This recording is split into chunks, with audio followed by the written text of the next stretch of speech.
আগে বাইটির কথা শুনেন, আমি পরে। তোমরা যে আর্জেন্টিনার গেঞ্জি গায়ে পইরা রাস্তাঘাটে মিছিল দাও, সেই আর্জেন্টিনার গেঞ্জি আমরা পায়ের নিচে রাখি। এই যে দেখো, তোমরা যেই নেইমারে বস মানো, যে ব্রাজিলের গেঞ্জি পইরা নিজেদের মধ্যে ঝগড়া বাঁধাও, সেই ব্রাজিলের গেঞ্জি আমরা হুগার নিচে রাখি, পাছার নিচে রাখি। এই যে দেখো, কি ভাইয়া রাগ হইতেছে, কষ্ট লাগতেছে, হায় আফসোস। যে দেশগুলা মুসলমানদেরকে দেখতেই পারে না, সেই দেশগুলার বিরুদ্ধে কথা বললে তোমাদের কষ্ট লাগে। তোমরা মুসলমান, আলেম উলামাদেরকে নিয়ে মানুষ কত কথা বলে, তাদের বিরুদ্ধে কত কথা বলে। তোমরা মুসলমান অথচ তোমাদের একটু কষ্ট লাগে না, তোমরা প্রতিবাদ করো না। অথচ এদের মতো বিধর্মীদের বিরুদ্ধে কিছু বললেই তোমাদের গায়ে লাগে, তোমরা কষ্ট পাও, তোমরা অনেক রাগ হও।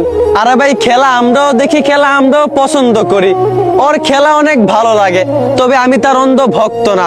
ওর স্কিল আমার কাছে ভালো লাগে, তবে আমি তার অন্ধ ভক্ত না, কারণ আমি একজন মুসলমান। আমার হৃদয়ে থাকে আল্লাহ, আমি অনুসরণ করি আমার রাসূলকে। ওদের খেলা ভালো লাগতে পারে, তবে ওদের খেলা দেখে ওদের প্রতি অন্ধ ভক্ত হয়ে যাওয়া, এটা কখনোই মুসলমানের পরিচয় হতে পারে না। ওদের খেলা পছন্দ হতে পারে, ওদেরকে সাপোর্ট করতে পারো, তবে ওদের প্রতি অন্ধ ভক্ত হয়ে তোমরা বাঙালি হয়ে, মুসলমান হয়ে নিজেদের মধ্যে ঝগড়া করবা, লড়াই করবা, হিংসা করবা, এইটা কখনোই ভাই মুসলমানের পরিচয় হতে পারে না। ব্রাজিল, যে এখানে মুসলমানদেরকে প্রকাশ্যে আযান দিতে তারা নিষেধ করে, আর্জেন্টিনা, যেই দেশ মুসলমানদেরকে দেখতেই পারে না, আর তোমরা মুসলমান হয়ে তাদের প্রতি অন্ধভক্ত, তাদের দেশ নিয়ে আমাদের দেশের মানুষের সঙ্গে ঝগড়া করো, তাদের দেশের পতাকা আমাদের দেশে উড়াও। সি সি সি, মুসলমান লজ্জা লাগে না? একজন মুসলমান হয়েও যারা এসব নিয়ে বেশি বাড়াবাড়ি করে, মনে রাখবেন সে মানসিক প্রতিবন্ধী।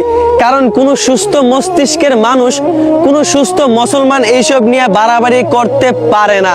অতএব আমার ভাই, খেলা পছন্দ করেন, সাপোর্ট করেন, ভালো কথা, তবে এইসব নিয়ে বাড়াবাড়ি করা কখনোই উচিত না। আশা করি বুঝতে পারছেন। ধন্যবাদ।